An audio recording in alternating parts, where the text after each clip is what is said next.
മധ്യപൂർവേഷ്യയിലെ സംഘർഷം കൂടുതൽ കടുക്കുകയാണ്.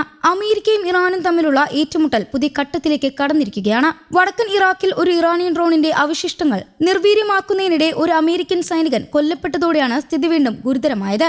ഇതിനിടെ ഇറാനെതിരെ പുതിയ വ്യോമാക്രമണങ്ങളും അമേരിക്ക പ്രഖ്യാപിച്ചിട്ടുണ്ട്. അതോടെ മേഖലയിൽ സുരക്ഷാ ആശങ്ക വീണ്ടും ഉയർന്നിരിക്കുകയാണ്. വടക്കൻ ഇറാഖിൽ തകർന്നു വീണ ഇറാന്റെ ഡ്രോണിൽ ഉണ്ടായിരുന്ന പൊട്ടിത്തെറിക്കാത്ത സ്ഫോടക വസ്തുക്കൾ സുരക്ഷിതമായി നിർവീര്യമാക്കുന്നതിനിടെയാണ് ഒരു അമേരിക്കൻ സൈനികൻ കൊല്ലപ്പെട്ടത്. മറ്റൊരു സൈനികന് പരിക്കേൽക്കുകയും ചെയ്തു. അമേരിക്കൻ സെൻട്രൽ കമാൻഡാണ് ഇക്കാര്യം അറിയിച്ചത്. ജൂലൈ 18-നാണ് ഈ സംഭവം നടന്നത്. തകർന്ന ഡ്രോണിൽ ശേഷിച്ചിരുന്ന സ്ഫോടക വസ്തുക്കൾ നിയന്ത്രിത സ്ഫോടനത്തിലൂടെ നിർവീര്യമാക്കാനുള്ള ദൌത്യത്തിനിടെയായിരുന്നു അപകടം. പ്രവർത്തനം നടക്കുന്നതിനിടയിൽ അപ്രതീക്ഷിതമായി ഉണ്ടായ പൊട്ടിത്തെറിയാണ് സൈനികന്റെ മരണത്തിന് കാരണമായതെന്നാണ് പ്രാഥമിക വിവരം.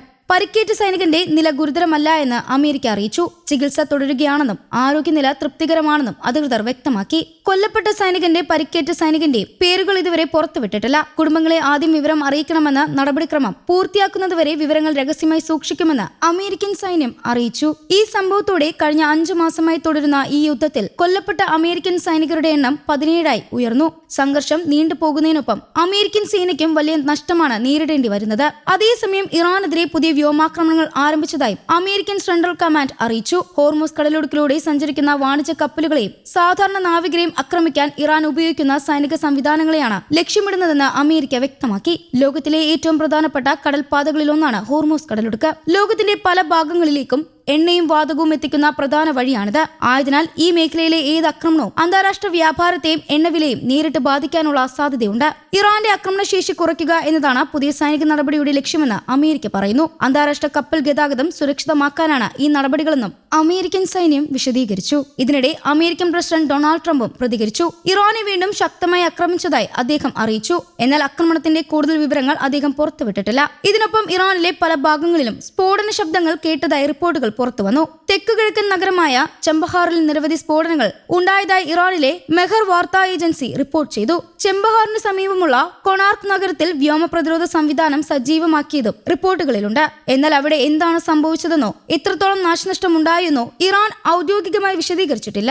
വടക്കു പടിഞ്ഞാറൻ ഇറാനിലെ ത്രബീസ് നഗരത്തെയും അമേരിക്ക ലക്ഷ്യമിട്ടതായി ഇറാന്റെ സർക്കാർ ഉടമസ്ഥയിലുള്ള പ്രസ് TV റിപ്പോർട്ട് ചെയ്തു. എന്നാൽ ഈ വിവരം അമേരിക്ക സ്ഥിരീകരിച്ചിട്ടില്ല. അതുകൊണ്ട് തന്നെ ആക്രമണത്തിന്റെ യഥാർത്ഥ വ്യാപ്തി ഇപ്പോഴും വ്യക്തമായിട്ടില്ല. ഇതിനിടെ ഹോർമൂസ് കടലിടുക്കിന്റെ തെക്കൻ ഭാഗത്തുകൂടി സഞ്ചരിക്കാൻ ശ്രമിച്ച 2 എണ്ണ ടാങ്കറുകൾ പൊട്ടിത്തെറിച്ചതായും ഇറാന്റെ റവല്യൂഷണറി ഗാർഡ് കോർപ്സ് അറിയിച്ചു. ഈ സംഭവത്തിന്റെ കാരണം എന്താണെന്ന കാര്യത്തിലും കൂടുതൽ വ്യക്തത വന്നിട്ടില്ല.